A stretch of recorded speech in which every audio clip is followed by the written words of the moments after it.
বিয়ে কি জন্য করবেন, বিয়ে করলে কি হবে? আমার নবী কামলিওয়ালা সিহাসিতার বেশ বর্ণনায় আমার নবী বলেছেন, আন-নিকাহু মিন সুন্নতি ফামান রাগিবা মিন সুন্নতি ফালাইসা মিন্নি। বলেন সুবহানাল্লাহ। আমার নবী কামলিওয়ালা বলেন, উম্মত রে উম্মত, শোনো শোনো শোনো, আন-নিকাহু মিন সুন্নতি, বিবাহ নিকাহ বিয়ে করা আমি নবীর সুন্নত। বলেন সুবহানাল্লাহ। ফামান রাগিবা মিন সুন্নতি ফালাইসা মিন্নি, যে ব্যক্তি বিয়ে করে না, বিয়েকে অস্বীকার করে, বিয়ে না কইরা আকাম কুকাম কইরা বেড়ায়, বিয়ের বয়স টইলা যায়, বিয়ে না কইরা বিভিন্ন রকমের আকাম কুকামের সাথে জড়িত, ফালাইসা মিন্নি, আমি নবী তোমাদেরকে ঘোষণা করে দিলাম, আমি কাল কিয়ামতে তোমাকে উম্মত বলে দাবি করব না। সুবহানাল্লাহ। এর পরের হাদিসের মধ্যে আমার নবী বলেন, আন-নিকাহু নিসফুল ঈমান। নবী আমার বলেন, বিবাহ হচ্ছে ঈমানের অর্ধেক। একজন ব্যক্তি যখন বিবাহ করে, একটা যুবক যখন বিবাহ করে, তার ঈমানের অর্ধেক পূর্ণ হয়ে যায়। বলেন সুবহানাল্লাহ। চিন্তা করছেন 40-45 হয়ে যায়, বিয়ের খবর নাই, শুধু এস্টাবলিশড হব। কখন এস্টাবলিশড হব? Life is not beautiful without মানি, যেটা মনে করেন।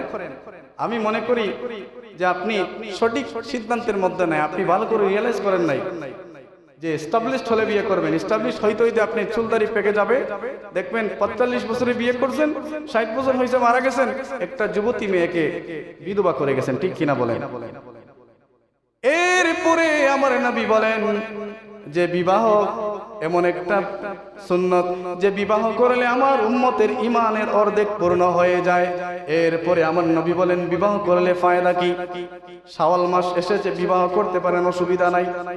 নবী বলছেন, বিবাহ করলে ঈমানের অর্ধেক পূর্ণ হয়ে যায়, বিবাহ করলে চোখের হেফাজত হয়ে যায়, বিবাহ করলে লজ্জাস্থানের হেফাজত হয়ে যায়, বিবাহ করলে অন্তরের কুধারণার হেফাজত হয়ে যায়, বিবাহ করলে একজন মানুষের ধ্যান ধারণা পাল্টে যায়, বিবাহ করলে একজন মানুষ গুনাহ থেকে বিরত থাকতে পারে, বিবাহ করার পরে একজন মানুষকে শয়তান কখনো তাকে গুনাহের কাজে লিপ্ত করতে পারে না। ঠিক কিনা বলেন? আজকে আমাদের সমাজে বিবাহটাকে কঠিন করে ফেলেছি আর জিনাটাকে সহজ করে ফেলেছি। অথচ আমার নবী বলেছেন, উম্মত রে উম্মত, যত তাড়াতাড়ি পারো বিয়ে করো, বিয়ের বয়স হলে দেরি করবা না। একদিন আমার নবীর কাছে নবীর একজন সাহাবী বললেন, ইয়া রাসূলুল্লাহ, ও মায়ের নবী, দয়ার নবী, ও ইয়া রাসূলুল্লাহ, আপনার কাছে জানতে চাই, আমার তো বিবাহর পুরো বয়স হয়ে গেছে, ও ইয়া রাসূলুল্লাহ, আমার তো থাকতে অসুবিধা হয়।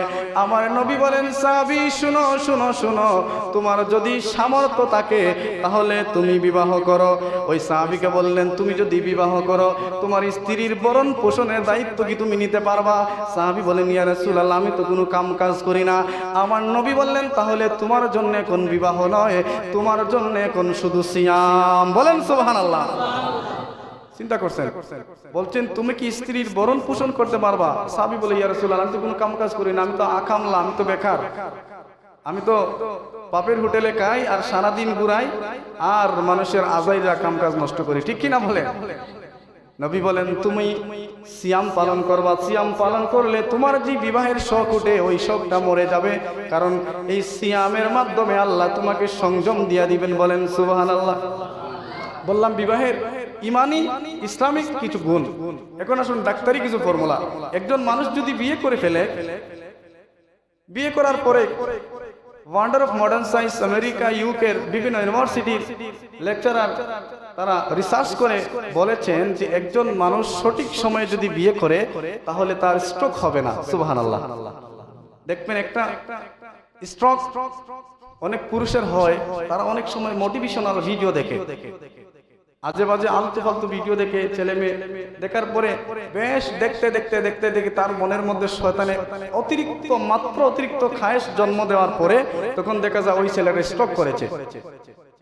তো ডাক্তার বলছে যে ইসলাম ধর্মের নবী ঠিকই তো বলেছেন, বিয়ে করলে মানুষ স্ট্রোক করে না।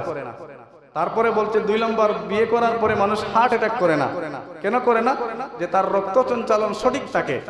3 নম্বরে বলেছে বিয়ে করার পরে মানুষের ডিপ্রেশন থাকে না, দুশ্চিন্তা। আছে না যে কোন গার্লফ্রেন্ডকে সময় দিব, মেয়ে মনে করে আমার কোন বয়ফ্রেন্ডকে সময় দিব, মানে এই যে একটা ডিসিপ্লিন তার মানে আপডেট হয় না, তখন বিয়ে করার পরে তার ডিপ্রেশন কমে যায়। কমে যাওয়ার পরে কি হয়, সে তার ওয়াইফকে সময় দেয় অথবা এই মেয়ে তার হাজব্যান্ডকে সময় দেয়। এই জন্য আমার নবী বলেছে আর নিকাহু নিসফুল ঈমান, যে বিয়ে করার পরে মানুষের ঈমানের অর্ধেক পূরণ হয়ে যায়। বলেন সুবহানাল্লাহ। বললাম তিনটা, বিয়ে করার পরে মানুষের ডিপ্রেশন কমে যায়।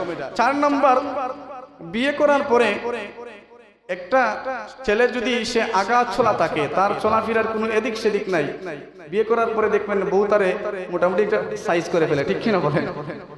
মানে অকর্মা হাকামা ছেলেকে ঠিকই মানে স্ত্রী তাকে মেনটেন করে ফেলে। এই জন্য একটা কথা আছে যে good wife good life, good husband good life, life is not beautiful without good life partner. আপনার জীবনে যদি একজন সৎ সঙ্গী থাকে, আপনার জীবনে যদি একজন সৎ লাইফ পার্টনার থাকে, তাহলে দেখবেন আপনার জীবনের সমস্ত দুঃখ বেদনা দূর হয়ে গেছে। সুবহানাল্লাহ। তা আমরা কি করি এখন? আমরা অপেক্ষা করি ছেলে এস্টাবলিশড হবে, বিয়ে করবে। এর আগে ছেলে যত গুনাহ করবে অর্ধেক গুনার ভাগীদার আপনি বাবা হবেন, আপনি মা হবেন। কেন হবেন? যে তার বিয়ের বয়স চলে যাচ্ছে, আপনি তারে খামেও লাগাইতেছেন না, তারে বিয়াও দিতেছেন না, তারে আকাম কুকাম করার লাগে টাকাও দিতেছেন, ঠিক কিনা বলেন? কথাটা এই জন্য আসতেছে, যুবকেরা খুশি হইতেছে হুজুরে আজকে আমাদের আলোচনা করছে, তোমাদের না শাওয়াল মাসের আলোচনার কথাটা আসছে। এটা দরকার, তোমাদের তো অবশ্যই দরকার, এটা শরমের কিছু না। সঠিক সময়ে তুমি এখন স্টুডেন্ট, তুমি ইন্টারে পড়ো, তোমার টার্গেট থাকবে আমি ইন্টার থেকে জব করব। তুমি যদি ইন্টারে জবে ঢুকে যাও, তোমার বাপ মা তোমারে দেখবে, বলবে বাবা তোমার লাগে একটা মেয়ে দেখছি, তুমি এই মেয়েকে বিয়ে করবা। বাস্তব কথা। এখন তুমি মাস্টার্স পাস করে দেখা যায় তুমি তোমার বন্ধুদের সাথে বাইক নিয়ে এদিক সেদিক ঘোরাঘুরি করো, আরেক বেটা সব গুনাহ যায় বাপের উপরে, ঠিক কিনা বলেন? সমাজের বাস্তব চিত্র। সঠিক সময়ে ছেলে মেয়েদেরকে বিবাহ দেবেন, এখন থেকে ছেলে মেয়েদেরকে গাইডলাইন দেন, এখন থেকে ছেলে মেয়েদেরকে তাকে শুধু আপনি ইউনিভার্সিটি দিচ্ছেন এটা হবে না, আপনি তারে এই টার্গেট দেন তুমি ইন্টারে ওঠার পরে তুমি তোমার এই ব্যক্তিগতভাবে তুমি ইনকাম করা শুরু করতে হবে। এটা যদি আপনি তারা শিক্ষা দেন, তাহলে দেখবেন আপনার ছেলে এই আকাম কুকাম ছেলেদের সাথে চলবে না, আপনার মেয়েও সে সঠিক সময়ে সঠিক মানুষের সাথে চলাফেরা করে গুণবতী রূপবতী মানুষ হিসাবে সে বড় হবে, ঠিক কিনা বলেন? এখন আসলে